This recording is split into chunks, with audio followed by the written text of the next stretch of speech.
As I'm journeying through Revelation, it's been super eye-opening experience. It's really helped me to discern the times that we're living in. It really has settled my heart. I think a lot of people read Revelation and they get stirred up and anxious, and we look around and we start trying to figure out who is who and what is what.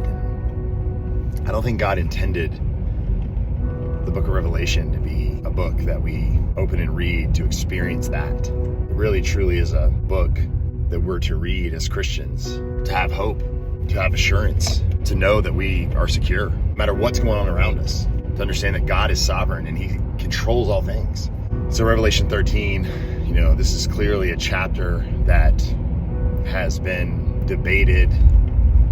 There's been heated conversations. I know I've had many conversations, and a lot of times it gets heated because many have a certain belief that this chapter that talks about the dragon and the beast and the false prophet and the mark of the beast, the Antichrist, it really speaks to this kind of end time, one world government, one world system, one world religion, and so on and so forth.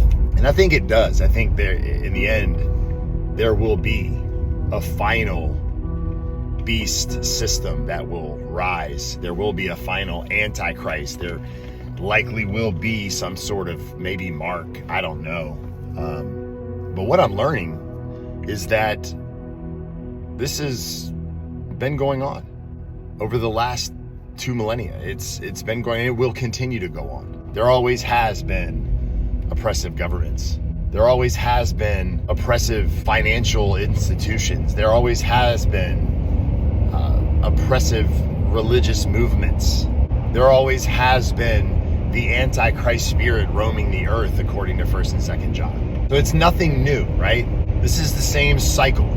Satan uses these entities to oppress the church, to persecute the church, and to deceive the ungodly. So those who are outside of Christ, who are following all these systems, they're just deceived, which is sad, which should lead Christians to have more empathy for unbelievers, to know that, it's really the veil is over their eyes. And how are we going to help to remove that veil? Because only God can remove the veil. We got to share the gospel. We got to tell them. We got to point out, hey, don't follow this system. This system is a dead end. So we look at Revelation 12, 13 through 17. I talked about this. The great serpent, the old serpent who is pursuing the church in the wilderness, which is the wilderness of this world as we take our pilgrimage through the world. He follows the church to seek to devour the church using deception. Remember, words, deceptive words that really confuse, cause chaos. So he seeks to devour.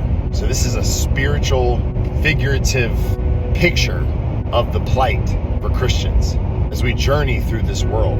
Revelation 13 is the temporal picture. It's much more almost literal. Yes, there are symbolic figures being used, the dragon, the beast, the false prophet, the mark of the beast, all these things, right? What are they? Are those literal? In a way. Are they figurative? In a way.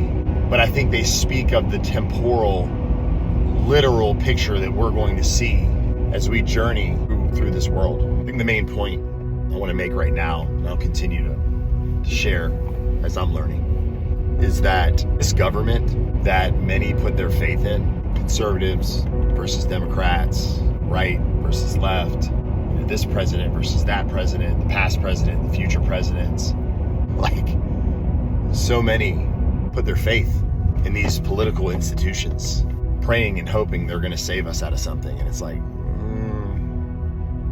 they're the devil's agents. These religious entities that are false, they're the devil's agents. They work for the dragon, man. They are the beast, false prophets. They are the ones that enforce the mark. Bow and worship me, or you don't get to buy, you don't get to sell, you don't get to do life. You'll be an outcast if you don't bow the knee. And you notice that those who aren't bowing the knee to this system today are being outcasted. This is just a picture of what's to come. And so I think the biggest thing is what the Lord is trying to help us to understand is that we have to choose kingdom over culture, kingdom over this society that is burning to the ground right in front of our eyes. What are you going to choose? You going to bow to the beast, or are you going to bow to the Lamb? That's the question.